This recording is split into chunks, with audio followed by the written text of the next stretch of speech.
بسم اللہ الرحمن الرحیم۔ سیدنا کریم صلی اللہ علیہ وسلم۔ اسلامک ایکسس ویو کے ناظرین السلام علیکم۔ امید کرتے ہیں کہ آپ سب لوگ خیریت سے ہوں گے۔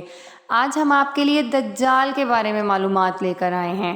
ہم آپ کو بتائیں گے کہ دجال کب آئے گا، دجال کا ظہور اور اس کی نشانیاں۔ ہم آپ کو بتائیں گے کہ کس طرح دجال قیامت کی ایک اہم اور بڑی نشانی ہے، اور ہم آپ کو یہ بھی بتائیں گے کہ دجال کی موت کیسے ہوگی۔ دجال اس وقت کس جزیرے پر قید ہے، یہ سب جاننے کے لیے آپ ہمارے ساتھ ویڈیو میں بنے رہیے گا۔ دجال یا مسیح دجال مسلمانوں کے نزدیک اس شخص کا لقب ہے جو قیامت کی بڑی علامتوں میں سے ایک اور قرب قیامت یعنی آخری زمانے میں ظاہر ہوگا۔ دجال قوم یہود سے ہوگا۔ ہر نبی نے اس کے فتنے سے اپنی اپنی امتوں کو ڈرایا ہے، مگر حضرت محمد صلی اللہ علیہ وآلہ وسلم نے اس فتنے کو انتہائی وضاحت سے بیان فرمایا۔ رسول پاک صلی اللہ علیہ وآلہ وسلم نے دجال کی بہت سی نشانیاں بتائیں اور ساتھ ساتھ بچاؤ کے طریقے بھی اپنی امت کو سمجھا دیے ہیں۔ احادیث نبویہ میں دجال کا کوئی اصلی نام نہیں آیا۔ اسلامی اصطلاح میں اس کا لقب دجال ہے، اور یہ لفظ اس کی پہچان اور علامت بن گیا ہے۔ اس کا فتنہ بہت سخت ہوگا، چنانچہ رسول پاک صلی اللہ علیہ وآلہ وسلم نے فرمایا، آدم کی تخلیق سے لے کر قیامت قائم ہونے تک کوئی بھی فتنہ دجال سے بڑھ کر نہیں ہے۔ سب سے پہلے ہم آپ کو بتائیں گے کہ دجال کس طرح کا ہوگا۔ دجال ایکچولی عربی زبان میں جال ساز، ملمہ ساز اور فریب کار کو بھی کہتے ہیں۔ دجل کسی نقلی چیز پر سونے کا پانی چڑھانے کو کہتے ہیں۔ دجال کا یہ نام اس لیے رکھا گیا کہ جھوٹ اور فریب اس کی شخصیت کا نمایاں ترین وصف ہوگا۔ اس کے ہر فعل پر دھوکہ دہی اور غلط بیانی کا سایہ ہوگا۔ کوئی چیز، کوئی عمل، کوئی قول اس شیطانی عادت کے اثرات سے خالی نہ ہوگا۔ دنیا میں موجود 3 بڑے آسمانی مذاہب اسلام، یہودیت، مسیحیت کے ماننے والے، جو دنیا کی غالب اکثریت بھی ہیں، ایک ہستی کا انتظار کر رہے ہیں جو آخری زمانے میں ظاہر ہوگی اور انسانیت کے لیے نجات دہندہ اور مسیحا ثابت ہوگی۔ ہر آسمانی دین میں اس مسیح موعود کا وعدہ کیا گیا ہے۔ خلیفہ، احمد، مہدی ناموں کی ان وجوہات میں کوئی تضاد نہیں۔ اس قسم کے تمام فضائل ہی ان میں جمع تھے، لہٰذا یہ تمام وجوہات اپنی جگہ درست ہیں اور دجال کا خروج حتمی ہے۔ دجال کو احادیث میں مسیح دجال بھی کہا گیا ہے۔ دجال اکبر کا نام مسیح کیوں رکھا گیا؟ بہت سے اقوال میں سے سب سے زیادہ واضح قول یہ ہے کہ دجال کو مسیح کہنے کی وجہ یہ کہ اس کی ایک آنکھ اور ابرو نہیں ہے۔ بے شک دجال بالکل بند آنکھ والا ہوگا اور اس پر ایک موٹی پھلی لگی ہوگی۔ دجال کے جھوٹے ہونے کی علامتوں میں سب سے بڑی علامت یہ ہے، وہ آنکھوں سے نظر آ رہا ہوگا، حالانکہ تم اپنے رب کو مرنے سے پہلے نہیں دیکھ سکتے۔ وہ خود کو رب کہلائے گا۔ نمبر 2، وہ کانا ہوگا، حالانکہ تمہارا رب کانا نہیں ہوگا۔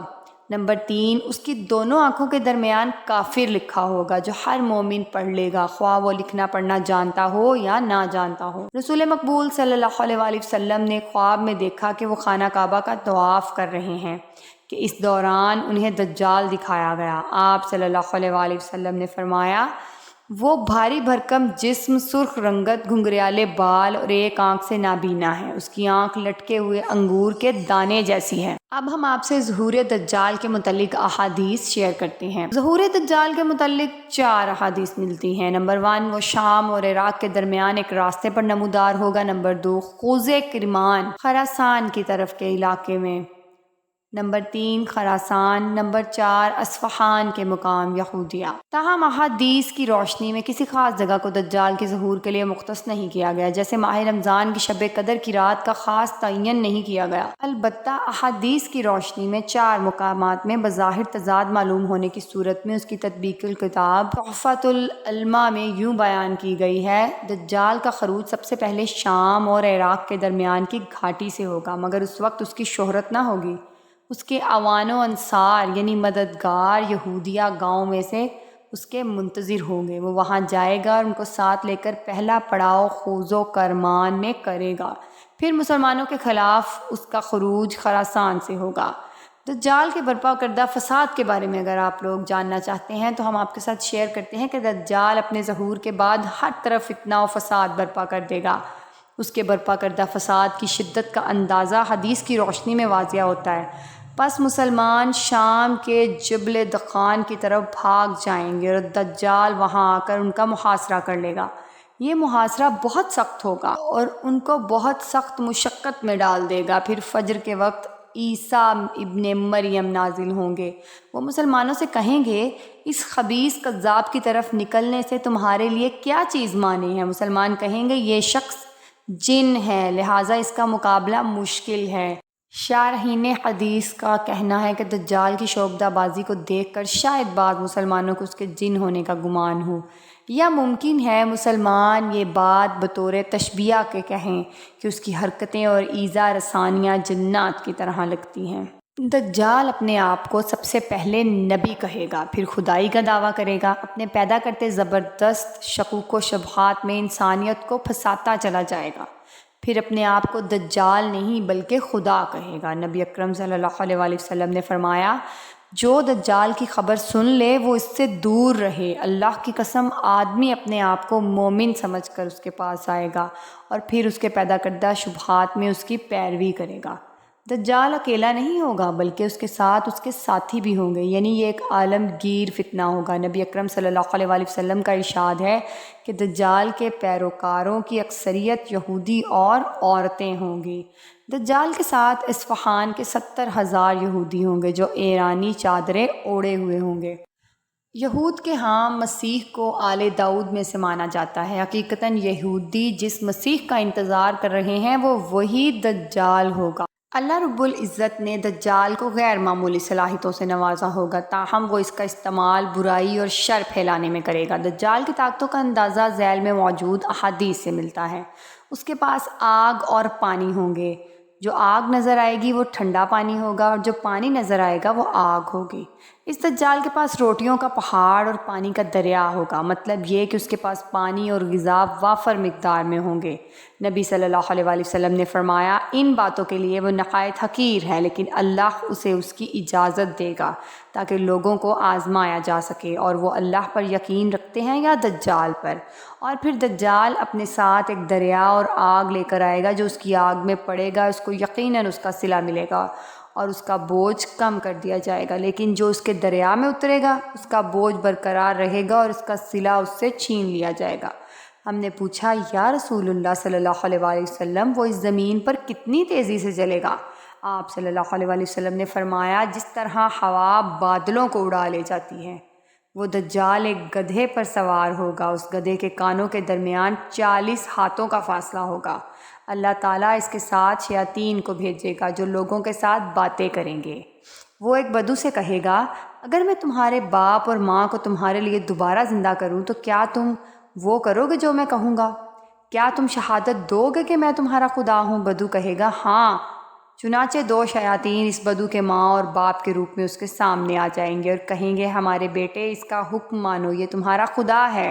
دجال کسی دیہاتی سے کہے گا کہ میں اگر تمہارے اونٹ کو زندہ کر دوں تو کیا تم میرے رب ہونے کی گواہی دو گے؟ وہ کہے گا ہاں۔ تو دجال کے شیاطین اس دیہاتی کے اونٹ کی شکل اختیار کر کے آ جائیں گے۔ وہ کسی علاقے میں سے گزرے گا، اس علاقے کے لوگ دجال کی تکذیب کر دیں گے، بس اس کے نتیجے میں ان کا کوئی جانور نہیں بچے گا، سب ہلاک ہو جائیں گے۔ دوسرے علاقے سے گزرے گا جہاں کے لوگ اس کی تصدیق کر دیں گے، اس کے نتیجے میں دجال آسمان کو حکم دے گا کہ وہ بارش برسائے، زمین کو حکم دے گا کہ زمین خوب غلہ اگائے۔ ان ماننے والوں کے مویشی شام کو اس حال میں آئیں گے کہ وہ پہلے سے زیادہ بڑے اور فربا ہوں گے، کھوکھیں بڑی ہوئی ہوں گی، ان کے تھن دودھ سے بھرے ہوئے ہوں گے۔ دجال آئے گا لیکن اس کے لیے مدینے میں داخل ہونا ممنوع ہوگا، وہ مدینے کے مسافات میں کسی بنجر علاقے میں خیمہ زن ہوگا۔ اس دن بہترین آدمی یا بہترین لوگوں میں سے ایک اس کے پاس آئے گا اور کہے گا میں تصدیق کرتا ہوں کہ تم وہی دجال ہو جس کا حلیہ ہمیں اللہ کے نبی صلی اللہ علیہ وآلہ وسلم نے بتایا تھا۔ دجال لوگوں سے کہے گا اگر میں اسے قتل کر دوں اور پھر زندہ کر دوں تو کیا تمہیں میرے دعوے پہ کوئی شبہ رہے گا؟ وہ کہیں گے نہیں۔ پھر دجال اسے قتل کر دے گا اور پھر اسے دوبارہ زندہ کر دے گا۔ وہ آدمی کہے گا اب میں تمہاری حقیقت کو پہلے سے زیادہ بہتر جان گیا ہوں۔ دجال کہے گا میں اسے قتل کرنا چاہتا ہوں لیکن ایسا نہیں ہو سکتا۔ اپنے نہ ماننے والوں سے اس کا مال و متاع چھین لے گا اور دجال اپنے ماننے والوں کو دنیا کا ظاہری مال و متاع خوب دے گا۔ ایک نوجوان کو مار کر زندہ کر دے گا۔ دجال مادرزاد اندھے اور کوڑی کو تندرست اور مردے کو زندہ کر دے گا۔ اس کا قبضہ تمام زندگی بخش وسائل مثلاً پانی، آگ اور غذا پر ہوگا۔ اس کے آس پاس بے تحاشا دولت اور زمین کے خزانے ہوں گے۔ اس کی دسترس تمام قدرتی وسائل پر ہوگی مثلاً بارش، فصلیں، قحط اور خشک سالی وغیرہ۔ وہ زمین پر اس طرح چلے گا جیسے ہوا بادلوں کو اڑا لے جاتی ہے، اور اس کے گدھے کی سواری کے کانوں کے درمیان 40 ہاتھ کا فاصلہ ہوگا۔ وہ ایک نقلی جنت اور دوزخ اپنے ساتھ لائے گا۔ اس کی اعانت اور مدد شیاطین کریں گے۔ وہ مردہ لوگوں کی شکل میں بھی ظاہر ہوں گے اور لوگوں سے گفتگو کریں گے۔ وہ زندگی اور موت پر ظاہری طور پر قدرت رکھے گا۔ زندگی اور موت پر اس کا اختیار محدود ہوگا، کیونکہ وہ اس مومن کو دوبارہ نہیں مار سکے گا۔ اگر آپ کو ہماری یہ ویڈیو پسند آئی ہے تو اسے لائک شیئر ضرور کیجیے، اور ایسی مزید ویڈیوز دیکھنے کے لیے ہمارا channel Islamic Access View subscribe کیجیے۔ جزاک اللہ۔